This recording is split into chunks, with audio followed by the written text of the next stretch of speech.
Hello bull trackers दोस्तों, पिछले कई क्वार्टर से हम देख रहे हैं कि बैंकिंग सेक्टर संकट के दौर से गुजर रहा है। पहले हमें एनपीए की खबरें आई, कई बैंक्स में हमें प्रॉब्लम्स सुनने को मिली और उसके बाद लिक्विडिटी की बड़ी प्रॉब्लम हमें सुनने को मिली, जिसको आरबीआई ने स्टिमुलस देकर फिक्स किया है। इन सब प्रॉब्लम्स के बावजूद भी हम देख रहे थे कि बैंक्स में क्रेडिट का ग्रोथ मॉडरेट होता हुआ दिख रहा है। पिछले सालों में जिस तरीके से क्रेडिट बढ़ा, वो अब घटता हुआ हमें देखने को मिला, यानी कि उनके ग्रोथ में हमें डिप देखने को मिली। अब इस प्रॉब्लम को फिक्स करने के लिए एक नया अनाउंसमेंट किया गया है। क्या वो अनाउंसमेंट बैंकों की तकदीर को बदलेगा या बैंकों में एक नया खतरा पैदा करेगा? क्या ये कदम बैंकों के लिए घातक साबित होगा? इसी के बारे में हम इस वीडियो में बात करने वाले हैं और उसके बाद हम मार्केट की भी बात करेंगे कि यहाँ से मार्केट्स किस तरफ जाएंगे। तो वो क्या कदम है जो बैंकों के लिए एक नई प्रॉब्लम क्रिएट कर सकता है? अगर आप आरबीआई पॉलिसी को फॉलो कर रहे हैं तो आरबीआई पॉलिसी में एक अनाउंसमेंट किया गया था कि उन्होंने बैंक्स को अलाउ कर दिया गया है कि वो मर्जर और एक्विजिशंस को फंड कर सके। यानी कि कोई कंपनी ए अगर कंपनी बी को एक्वायर करना चाहती है या मर्ज करना चाहती है, उसके लिए जो फंड की ज़रूरत है उसे अब बैंक्स भी लोन दे पाएंगे। तो आइए समझते हैं कि कैसे ये कदम बैंकों की बैलेंस शीट के लिए एक बड़ा खतरा पैदा कर सकता है। तो अगर हम देखें, आरबीआई ने अभी पिछले पॉलिसी में अनाउंसमेंट की। So RBI allows banks to fund corporate takeovers and M&As, merger and acquisitions a first in decades. इतने सालों के बाद ऐसी क्या जरूरत पड़ गई कि आरबीआई ने ये कदम उठाया? Move aims to boost deal making but may expose banks to fresh risks। तो ये कदम क्यों उठाया गया है? क्योंकि या तो कुछ बड़े कॉरपोरेट्स को फंड की ज़रूरत है, फंड की कमी हो रही है, या फिर बैंक के जो क्रेडिट में ग्रोथ हमें नहीं देखने को मिल रहा है, उसको बढ़ाने के लिए ये कदम उठाया गया। अब देखिए, बैंक के शेयर होल्डर्स होते हैं, प्रमोटर्स होते हैं, उन्हें कॉन्स्टेंटली प्रॉफिट्स चाहिए, उन्हें अपने शेयर प्राइस को मेंटेन करके रखना है। और जब उनके बिजनेस में ग्रोथ नहीं होता है तो उनके शेयर प्राइस नहीं बढ़ते हैं। तो ये जो ग्रीड है, कॉरपोरेट ग्रीड, ये बैंक्स के लिए, और बैंक्स में पैसा तो हमारा और आपका ही होता है, तो क्या हमारे पैसों को खतरा किया जाएगा? हमने देखा पास में कई बैंक्स में, हमने देखा अभी पिछले साल ही हमने इंडसइंड बैंक, एक्सिस बैंक में इस तरीके की खबरें हमें सुनने को मिली। तो banks could lend long-term risky loans using short-term deposits. This will create asset liability mismatch. अब इसको थोड़ा हम समझते हैं। देखिए, कोई भी कंपनी होती है, उसके दो तरीके के लोन्स या डेट होते हैं, लॉन्ग टर्म और शॉर्ट टर्म, और उनके एसेट्स भी लॉन्ग टर्म और शॉर्ट टर्म होते हैं। एक अच्छी बैलेंस शीट कौन सी होती है?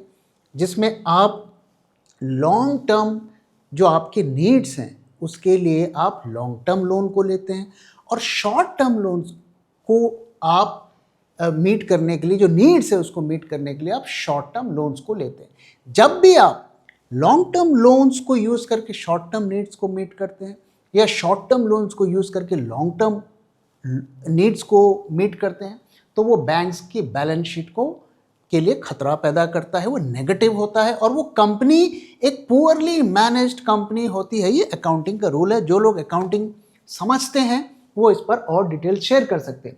तो ये बैंक के बैलेंस शीट्स को खराब करेगा। शॉर्ट टर्म में बूस्ट दिखेगा, क्रेडिट बढ़ता हुआ दिखेगा, बड़ी बड़ी अनाउंसमेंट्स हो जाएंगी, लेकिन लॉन्ग टर्म में ये उनके बैलेंस शीट्स को खराब करेगा। Analysts warn of systemic risk if asset quality slips, echoes of IL&FS crisis। दोस्तों, ये याद है ना किस तरीके से ये कंपनी डूब गई थी? वो ऐसे ही कदम की वजह से डूबी थी। Experts call for higher capital buffers, exposure limits and RBI vigilance. तो आई एम श्योर कि आरबीआई इन पर वॉच रखेगा, लेकिन हमने देखा है कि आरबीआई के वॉच के अंदर बैंकों में बड़े बड़े घोटाले, घपलेबाजी हुई है। तो क्या गारंटी है कि आगे ऐसा नहीं होगा? Decision will spark direct competition between banks and private credit funds in MNA financing. इस कदम उठाने से पहले क्या होता था, जब कोई भी कंपनी M&A करती थी तो कोई ना कोई फाइनेंसर को पकड़ती थी। अब बैंक्स भी compete करेंगे, यानी कि बैंक्स बिजनेस लेने के लिए और उतावले हो जाएंगे, अपने गार्ड्स को और लोअर करेंगे। इसलिए ये बैंक्स के लिए एक बड़ा खतरा है। अब अगर हम देखें तो बैंक्स ऑलरेडी प्रॉब्लम्स के दौर से गुजर रहे हैं और उसके बारे में हम लगातार बात भी कर रहे हैं। अब जो इस क्वार्टर का रिजल्ट आने वाला है, क्या उसमें बैंक को चमत्कार दिखाएंगे? अभी तक का डेटा देखकर ऐसा नहीं लगता। तो early signs of strains in banks Q2 FY26 second quarter का प्रॉफिट्स म्यूटेड रहने वाले हैं।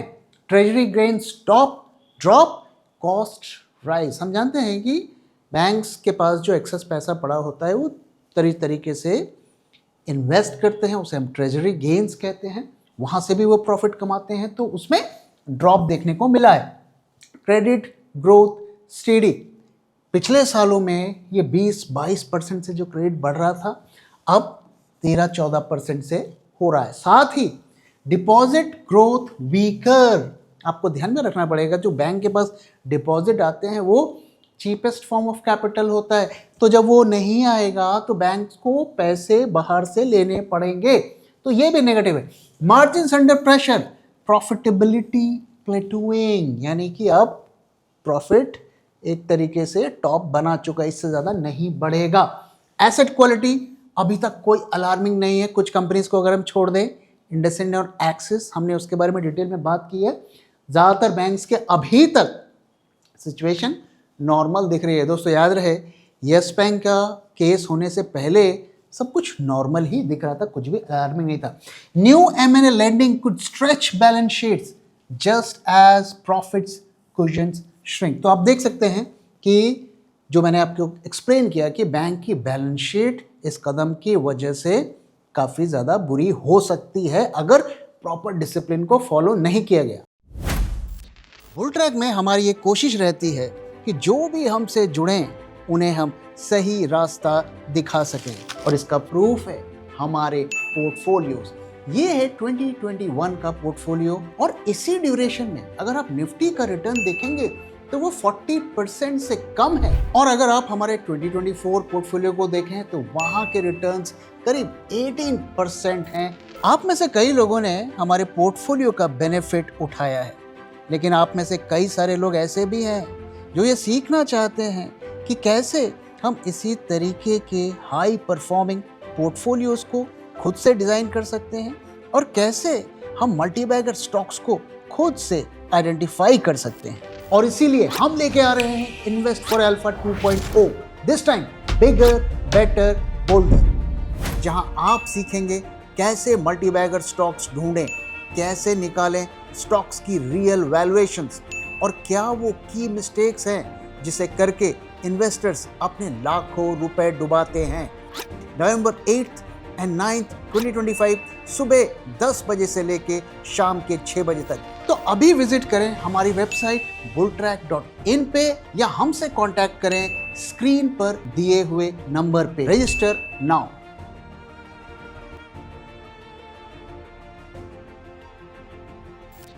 अब आइए मार्केट्स के बारे में बात करने से पहले हम एक और चीज़ के बारे में बात करते हैं, वो है LG का IPO। काफ़ी रिटेल में इसको लेकर एक्साइटमेंट है, तो हम क्विकली अपना व्यू इसमें आपके साथ शेयर कर सकते हैं। तो आप ये सब डिटेल्स आप देख चुके होंगे। कंपनी के अगर हम पैरामीटर्स देखें, सब कुछ ठीक लग रहा है। CAGR जो उनकी ग्रोथ रेट है 11% है। प्रॉफिट्स में भी अच्छा खासा यहाँ पे दिख रहा है। कैश रिजर्व भी अच्छा है, एक्सपोर्ट्स भी कर रहे हैं, तो यहाँ पर कोई पैरामीटर ऐसा नहीं है जो खराब है। It's a well known brand, international brand, company बहुत ही अच्छी है। लेकिन इस कंपनी में रिस्क क्या है, इसको समझते हैं, और इसको इग्नोर किए बगैर हमें IPO में अप्लाई नहीं करना चाहिए।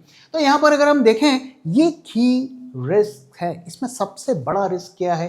Tax liability. अभी एक केस चल रहा है जिसमें 14,000 करोड़ तक का टैक्स कंपनी को देना पड़ सकता है, और इसके काफ़ी बड़े इम्पैक्ट्स हो सकते हैं।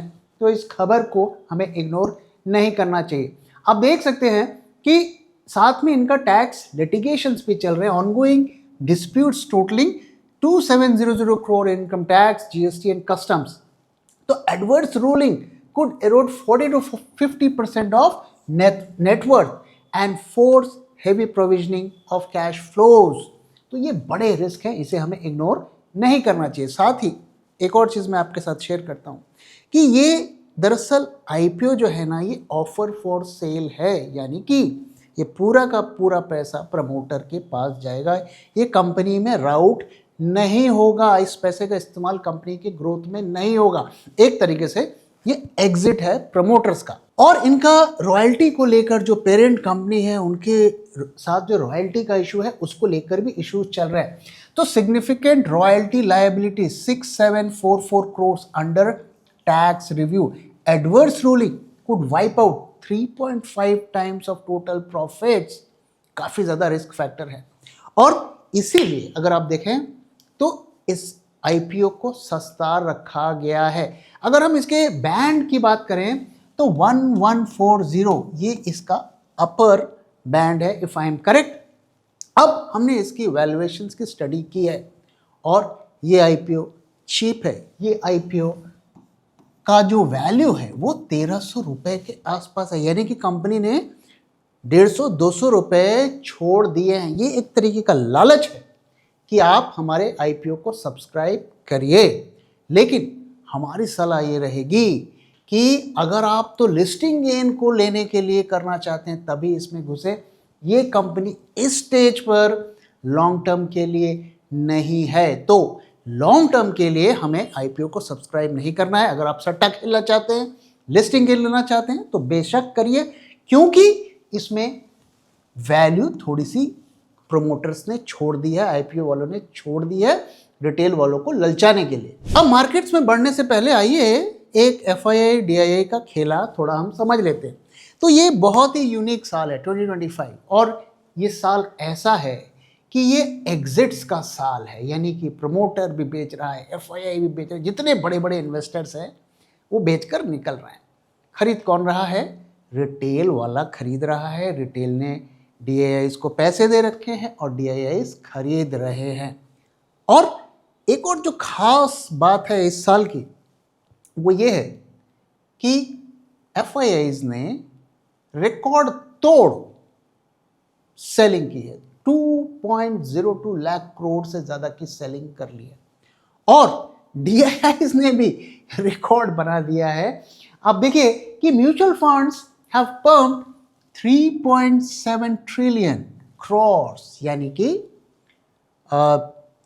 3.7 लाख करोड़ उन्होंने पंप कर दिए इनटू इक्विटीज और साल के अंत तक ये 4 लाख करोड़ तक हो जाएगा। रिटेल इन्वेस्टर्स का 25,000 करोड़ हर मंथ आ रहा है। Domestic liquidity now anchors markets even as FII sell. इसको हम थोड़ी देर में समझेंगे। The flood of cheap liquidity is encouraging risk taking in the banking system और इसी वजह से बार बार से भी ऐसे कदम उठा रहा है कि लोग स्टॉक मार्केट से दूर जाएं। अब खेला को थोड़ा अगर समझना है तो यहाँ पर आप म्यूचुअल फंड और एफआईआईज के डेटा पॉइंट्स को देखिए। देखिए ये ब्लैक पॉइंट है, ये निफ्टी है और ये जो ब्लू लाइन है ये डीआईआई म्यूचुअल फंड्स हैं और ये एफआईआई है। तो इसमें आप देख सकते हैं किस तरीके से जो ये सेलिंग इतनी कर रहे हैं, ये इस बाइंग को खरीद रहे हैं रिटेल मनी को यूज करके। यहाँ पे आप देख सकते हैं पिछले 3 महीनों से सेलर बने हुए हैं एफआईआईज और ये बायर बने हुए हैं और इतनी बाइंग के बावजूद हमारे मार्केट्स इस साल सिर्फ 6% अप हैं, जबकि म्यूचुअल फंड्स का 2 लाख करोड़ एक्सेस है जो एफआईआई जितनी सेलिंग की उससे ज़्यादा है। तो ये पैटर्न देखकर हमें ये ही हम कह सकते हैं और आप भी अपना व्यू शेयर करिए, ये देखकर यही लगता है कि रिटेल मनी का इस्तेमाल करके बाइंग की जा रही है और चाहे प्रमोटर हो वो भी एग्जिट कर रहा है, चाहे एफआईआईज हो वो भी एग्जिट कर रहा है और कई एचएनआईज भी माल बेचकर दूसरे मार्केट्स में जा रहे हैं। इसलिए ये साल बहुत ही इम्पोर्टेंट साल है और अभी ये साल कंप्लीट नहीं हुआ और मुझे लगता है कि इस साल अभी बहुत कुछ होना बाकी है। अब ये मार्केट की तरफ चलते हैं, पहले मार्केट का डेटा देख लेते हैं और फिर हम चार्ट्स की तरफ बढ़ेंगे और वहां देखेंगे कि क्या देखने को मिलता है। तो आज 7 अक्टूबर है और हम 25,000 के ऊपर सस्टेन कर गए हैं। 25,112 आज सेकेंड डे है दोबारा से 25,000 के ऊपर, और आज हम सिर्फ 30 पॉइंट्स अप रहे, जबकि सवेरे मार्केट्स काफ़ी अच्छे बुलिश जोन पर थे। सेकेंड हाफ में हमें वो डिप देखने को मिला और हाई लेवल पर मार्केट सस्टेन नहीं हुआ। अगर हम कॉल आई हुई पुट आई हुई देखें तो इसमें कोई बदलाव नहीं है और सिचुएशन पॉजिटिव दिख रही है। पुट कॉल रेशियो को अगर हम देखें तो यहाँ पर अब हमें ड्रॉप देखने को मिला है। कल के कंपैरिजन में ह्यूज ड्रॉप, 1.33 से हम 1.05 पहुँच गए हैं। पिछले 4 दिन के लोएस्ट लेवल पर हम आ गए हैं। तो ऐसा लगता है कहीं ना कहीं प्रॉफिट बुकिंग हुई है। विक्स को देखें तो यहाँ पर कोई अलार्मिंग साइन नहीं है, everything looks fine. Current month का ओआई अगर हम देखें तो आज जो सेकेंड या थर्ड डे है, एक्चुअली फोर्थ डे है आज ग्रीन का, लेकिन यहाँ पर निफ्टी फ्यूचर्स में ओआई एडिशन नहीं हुआ है, पोजीशंस कट हुई हैं। ये थोड़ा सरप्राइजिंग है। इसका मतलब ये है ये रैली में इतना कॉन्फिडेंस इन्वेस्टर्स को नहीं है, यहाँ पर पोजीशंस ऐड होनी चाहिए। नेक्स्ट मंथ में भी हम देख सकते हैं कुछ खास ऐड नहीं हुआ है, तो ये इस ट्रेंड को क्वेश्चनेबल बनाता है। अगर हम प्रीमियम्स को देखें तो राइज देखने को मिला है, नेक्स्ट मंथ के प्रीमियम में भी राइज देखने को मिला। टर्नओवर अच्छा था, तो once again market in green, high turnover, it's a positive sign. Advance decline ratio थोड़ा डिसअपॉइंटिंग है। आज ऐसा लगता है कि मार्केट काफ़ी ज़्यादा पोलराइज रहा और मार्केट ग्रीन में रहा पूरे दिन, लेकिन स्टॉक्स काफ़ी ज़्यादा डाउन में रहे। अब जो चीज़ मैं लगातार आपके साथ शेयर कर रहा हूँ कि मार्केट का ट्रेंड ऐसा लग रहा है, और मैंने क्लियर कट व्यू आपके साथ शेयर किया था कि अगले 2, 3, 4 दिनों में मार्केट्स बुलिश रहेंगे। आज भी बुलिश रहे, लेकिन ऐसा लगता है कि इस रैली का इस्तेमाल करके शॉर्ट पोजीशंस बन रही हैं। कल के दिन हमें इतनी रैली देखने को मिली, लेकिन एफआईआईज़ की शॉर्ट पोजीशंस बनी वहाँ पर। आप क्लियरली देख सकते हैं कि शॉर्ट पोजीशंस उनकी बढ़ती जा रही हैं डे बाय डे। इधर मार्केट ऊपर जा रहा है, उधर वो शॉर्ट पोजीशंस बना रहे हैं। तो ऐसा लगता है ये सेल ऑन राइज मार्केट है। अब आइए चार्ट को थोड़ा देख लेते हैं, यहाँ हमें क्या देखने को मिलता है, और हम आपसे अपना व्यू भी शेयर करेंगे। देखिए, हमने आपके साथ क्या शेयर किया था, हमने पिछले 3 दिन पहले फ्राइडे के दिन ही हमने आपके साथ शेयर किया था कि मार्केट्स यहाँ से शॉर्ट टर्म में बुलिश हैं। कल के दिन भी हमने कहा था कि मार्केट्स बुलिश रहेंगे, और अभी हम अपने व्यू पर कायम हैं कि अभी भी रैली में थोड़ी स्टीम बची है। आज वो स्टीम निकलती हुई दिखी, लेकिन मार्केट्स को ज़रूरी नहीं है कि लगातार ग्रीन कैंडल बनाते बनाते ऊपर ही जाए। तो ऐसा हो सकता है कि यहाँ पे थोड़ा मार्केट ड्रॉप करते हुए दिखे, कंसोलिडेट होते हुए दिखे। अगर मार्केट में दम है, इस रैली में दम है, तो ये डिप लगाकर वापस ऊपर जाएगा, और अगर दम नहीं है तो जैसे यहाँ पर हमें फॉल देखने को मिला वैसे ही यहाँ पर फॉल देखने को मिलेगा। तो वैसे में करना क्या है, देखिए हमारा व्यूज बहुत क्लियर है। जब एक्सट्रीमली शॉर्ट टर्म में हमें बुलिश, हमने कल भी कहा था, परसों भी कहा था, और आज भी कह रहे हैं, बुलिश पोजीशंस शॉर्ट टर्म की हम कैरी कर सकते हैं, लेकिन हमें कब एग्जिट करना है। तो हमारा जो लेवल है जिसके नीचे हमें बुलिश पोजीशंस को छोड़ देना है, वो है 25,000, 25,000, यानी कि 100 पॉइंट नीचे का टाइट स्टॉप लॉस रखना है, क्योंकि अगर शार्प फॉल होता है तो वो हमें निकलने का मौका नहीं देगा। अभी आईपीओ का माहौल गर्म है और मार्केट्स को ऊपर ले जाना ज़रूरी है, नहीं तो वो आईपीओ सब्सक्राइब नहीं होंगे। तो जब तक ये सारे आईपीओज अभी निकल नहीं जाते, मार्केट में बड़ी फॉल होने के चांसेस बहुत कम है। इसलिए कोशिश करिए कि आपने जो अगर लोअर लेवल पर बाय पोजीशन बनाई है हमारे लेवल पर, तो उसे आप कंटिन्यू करिए, लेकिन ये आपका टाइट स्टॉप लॉस होना चाहिए। तो दोस्तों, इसी के साथ इस वीडियो को मैं यहाँ पे खत्म कर रहा हूँ। वीडियो कैसा लगा जरूर बताइएगा और अपना फीडबैक भी शेयर करना मत भूलिएगा। Thank you very much for watching and thank you for your time.